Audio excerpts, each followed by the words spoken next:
Comment est-ce que vous allez? J'espère que vous allez bien. Moi, ça va par la grâce de Dieu. Nous sommes à une autre session de Parlons Relations. Donnez-moi de vos nouvelles. Vous allez comment? Comment se passent vos semaines? Comment se passent vos défis, vos vies? J'espère que ces vidéos vous font du bien. Qu'est-ce que vous apprenez? Qu'est-ce que vous emportez de chaque enseignement donné? J'aimerais vous lire. Moi, ça va.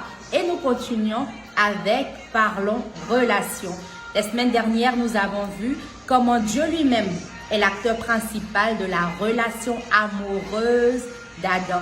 Est-ce que tu laisses Dieu être l'acteur principal de ta relation amoureuse ou tu veux tout contrôler? Laisse Dieu s'en charger. Nous avons vu comment Dieu l'a pris et l'a établi dans sa présence. Laisse Dieu te prendre et t'établir dans sa présence. Et comment est-ce que Dieu s'est lui-même dit?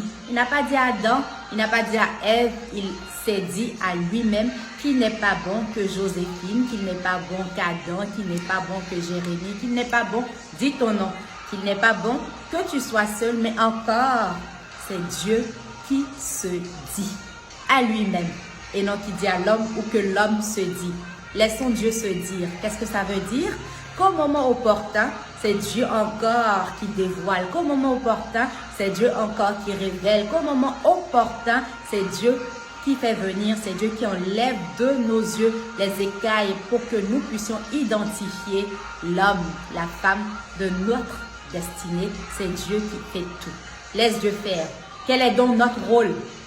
Aujourd'hui, nous verrons notre rôle. Qu'est-ce que Adam a fait en laissant Dieu agir? Qu'a-t-il fait? Est-ce que tu sais ce qu'il a fait? Mais avant de découvrir ce qu'il a fait, prions ensemble. Père, nous te bénissons, nous t'aimons, nous te rendons grâce pour ce moment que tu permets, pour ces personnes connectées. Père, nous prions que tu puisses nous révéler ta parole, que tu puisses, Seigneur, nous aider à t'attendre en ton temps, à être patient, à rester dans ta volonté, à non faire selon la chair, mais faire selon ton esprit. Aide-nous, Seigneur Jésus-Christ, dans le nom précieux de Jésus que nous avons prié. Amen. Que Dieu nous aide, qu'il nous aide. Nous sommes au verset 19. Pour toute personne qui n'a pas encore vu le verset 18, je vous recommande à le faire. C'est sur ma page Souveraine à Logo. Abonnez-vous, likez, commentez. Donnez-moi de vos nouvelles. Parlons ensemble. Créons cette communauté. Grandissons ensemble. Nous sommes au verset 19. Le verset 19 de Genèse chapitre 2. Avec de la terre. Le Seigneur, on voit encore le Seigneur, c'est un caractère qui me plaît beaucoup. Le Seigneur façonna quantité d'animaux sauvages et d'oiseaux et les conduisit à l'être humain pour voir comment celui-ci les nommerait. Qu'est-ce que nous pouvons apprendre de là? Le Seigneur qui se dit au verset précédent qu'il n'est pas bon que l'être humain soit seul, il lui dit qu'il va lui faire une aide semblable. Il lui dit qu'il va lui faire une aide qui va le secourir. Il lui dit qu'il va l'aider dans cette situation. Et qu'est-ce que ce Seigneur que nous aimons tant fait? Il envoie quantité d'animaux sauvages, quantité d'oiseaux, quantité de poissons, quantité de tous ces êtres. Pourquoi? Et j'aime le pourquoi ici parce que lorsque le Seigneur fait venir ces animaux, il nous donne la raison, il nous donne le motif. Il dit pour que l'homme leur donne des noms. Pour que l'homme leur donne des noms. Pour que l'être humain les nomme. Lorsque Dieu envoie dans ta vie des personnes, Dieu veut t'apprendre à nommer ces personnes, nommer ces situations, nommer ces amitiés, nommer ces relations. Dans la plupart du temps, quand Dieu envoie des personnes, parce que c'est Dieu qui envoie tout le temps, nous sautons.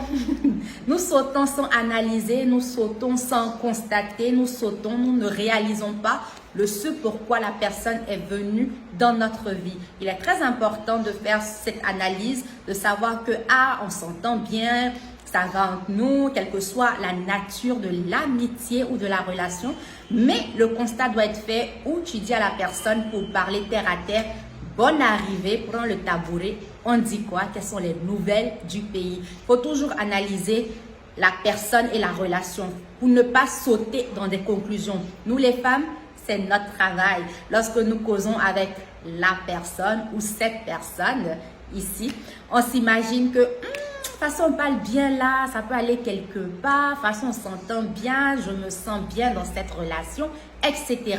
C'est pas notre rôle, et je le dis, c'est pas à nous de sauter dans ces conclusions.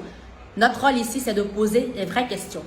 Bonne arrivée, exemple, ça fait tel nombre de temps que nous parlons bien, que nous nous courtoyons, etc. Quel est le but de cette relation, de cette amitié? Quelle est la nature de cette amitié? Donc, ce n'est pas seulement les femmes, les hommes aussi, vous devez faire de même. Et non vous laisser emporter par vos soupçons ou encore ce que vous pensez ou encore, etc. Non, il est important de nommer les relations, de nommer les amitiés, de savoir la nature de ce pourquoi cette personne est dans notre vie. Peut-être la personne est dans ta vie pour t'aider avec tel ou tel projet ou tel but de Dieu dans ta vie. Mais ne sachant pas, laissant les flirts rentrer, laissant les X et Y rentrer, laissant ce que vous savez rentrer, nous restons emportés par l'émotion et nous créons autre chose, outre que ce que Dieu a prévu pour cette personne dans notre vie. Est-ce que le son est bon? Si on est en direct, j'allais dire mettez les cœurs, mais mettez toujours les cœurs. Parlons ensemble. Est-ce que cela vous est déjà arrivé ou vous vous êtes laissé emporter sans connaître la nature de la relation et voilà, ça a créé des complications et aujourd'hui, quel est le résultat? De mauvais souvenirs. Laissons Dieu être l'acteur de notre relation amoureuse. Lorsqu'il envoie des quantités, ici personne n'est animal, mais quand il envoie les quantités, nommons-les. C'était le premier exercice qu'il a donné à Adam ici avant d'envoyer Ève. Sachons nommer nos relations, sachons nommer nos amitiés, sachons nommer notre environnement. Nous continuons le verset 20. Le verset 20. Ok, donc le verset 19 finit en disant « Chacun de ces animaux donc, portait le nom que l'être humain lui donnerait. » Super. Celui-ci donna un nom aux animaux domestiques. Est-ce que tu donnes le nom à cette situation, à cette relation, à cette amitié? Aux animaux sauvages et aux oiseaux. Ma partie favorite dans le verset 20 dit « Mais ». Est-ce que tu peux écrire en commentaire avec moi « Mais ». Faut qu'il y ait un « mais ». Mais quoi? Mais il ne trouva pas de partenaire capable de le secourir. Dieu lui dit, je te ferai une aide qui va te secourir, une aide semblable, une aide convenable, etc. Mais Dieu envoie quantité d'animaux. Pourquoi? Pour qu'il les nomme. Il y a toujours un pourquoi.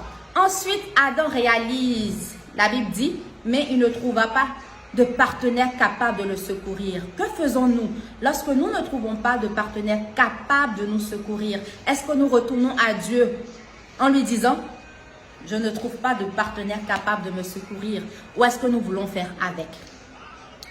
Avec la personne qui est là, avec le caractère qui est là. Parce que peut-être devant, je ne vais pas trouver ce qui me convient. Si ça là, ça passe un peu, attends, je vais faire avec. Est-ce que nous pouvons respirer?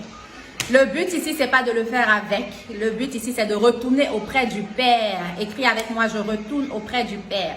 Retourner auprès du Père et lui dire qu'on n'a pas trouvé. Si tu n'as pas trouvé, il faut que tu aies ce sens de vulnérabilité.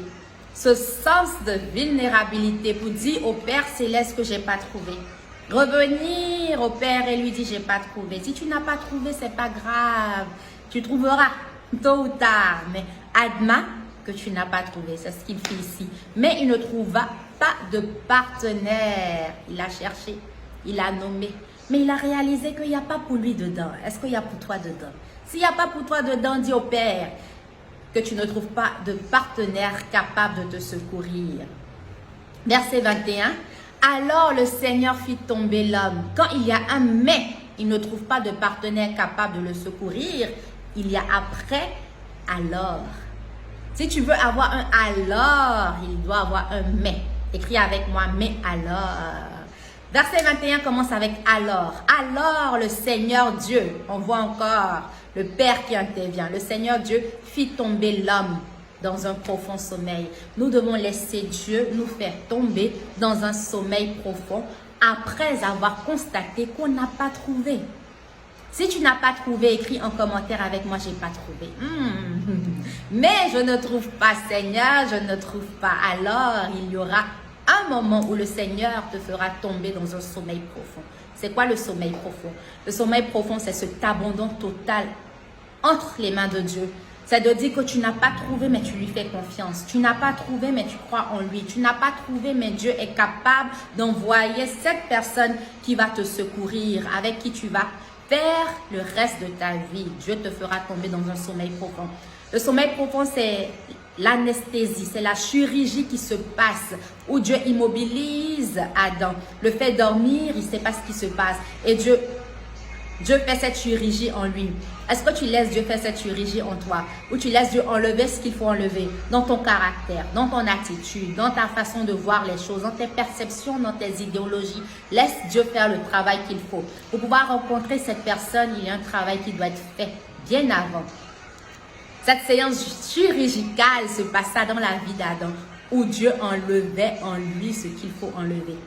Et qu'est-ce qu'il a enlevé? Est-ce que tu laisses Dieu enlever en toi ce qu'il faut enlever? Dans ton caractère, dans tes idéologies surtout, femmes que nous sommes, et les hommes aussi. Est-ce que nous laissons Dieu agir et transformer notre mentalité, voir les choses comme Dieu veut que nous les voyons, surtout dans l'aspect du mariage? Est-ce notre cas? Il dit, alors le Seigneur Dieu fit tomber l'homme dans un profond sommeil. Il lui prit une cote. Laisse Dieu prendre en toi ce qu'il faut prendre. Laisse Dieu faire ce travail. Dieu prit une cote. Une seule cote. Et renferma la chair à sa place. De façon pratique, qu'est-ce que ça représente pour nous? Comme nous sommes dans ce sommeil profond, abandonnés entre les mains de Dieu, désespérés pour parler humainement ici, où nous ne voulons pas chercher de nous-mêmes et laisser Dieu faire le grand travail. Laissez-moi marquer une pause et dire, vous savez, de la même manière que chacun s'aime, tu t'aimes, je m'aime, tu t'aimes avec tes défauts, tu t'aimes avec tes qualités, tu t'embrasses comme tu peux, tu t'acceptes. Dieu qui t'a fait, ne te connaissant pas avant, mais il t'a présenté toi-même et tu t'es aimé, laisse Dieu te présenter quelqu'un qu'il façonne pour toi, qu'il façonne pour toi et qu'il te façonne pour cette personne et tu vas aimer. Faisons confiance à Dieu pour nos relations amoureuses. Dans la plupart du temps, on veut décider de nous-mêmes, la personne, parce qu'on a peur que Dieu nous envoie quelqu'un de... Mais laisse Dieu être l'acteur principal de ta relation amoureuse. Il prit une cote. Une cote, c'est qui? Une cote, c'est quelqu'un qui a... Si c'est un homme, je lui dirais qu'elle a quelque chose de toi en elle. Ève, c'est celle qui a quelque chose d'Adam en lui. C'est pour ça que quand tu rencontres la personne, tu te dis, c'est mon vis-à-vis. C'est quelqu'un à qui je ressemble. Peut-être pas physiquement, émotionnellement, on se comprend. Il y a cette ressemblance. Mentalement, il y a cette compatibilité, d'autres l'appellent. Il y a ce standard, il y a cette ressemblance, c'est ton vis-à-vis. La personne a quelque chose de toi en elle. C'est cette Ève. Et renferma la chair à sa place. Lorsque nous décidons de prendre notre Ève, lorsque nous décidons de rentrer en relation, après avoir nommé, décider de rentrer en relation avec cette personne, il faut qu'on sache renfermer la chair à sa place. Ce n'est pas le moment de flirter avec X ou Y. Ce n'est pas le moment d'avoir d'autres conversations qui n'ont pas lieu d'être avec X et Y. C'est le moment de renfermer la chair à sa place. Écris avec moi, j'apprends à renfermer la chair à sa place. C'est d'apprendre à être sérieuse pour une personne ici et sincère dans sa relation amoureuse vis-à-vis de Dieu et vis-à-vis de la personne que tu décides de marcher avec. Nous allons nous arrêter ici et continuer la prochaine fois où nous verrons comment Dieu lui-même envoie Ève à Adam. Ce n'est pas Adam qui est allé se promener longtemps, c'est Dieu qui conduit toujours. Dieu conduira ton Ève à toi et pour toi, Ève, femme, Dieu te conduira à ton Adam. Je vous fais de gros bisous. Merci beaucoup d'avoir regardé. N'hésitez pas à partager la vidéo. Aidons quelqu'un. Partageons au maximum, mettez les cœurs, encouragez-nous à continuer à vous servir de façon excellente. Que Dieu vous bénisse et à la prochaine session. Moi, c'est Souveraine Aloro. Ciao!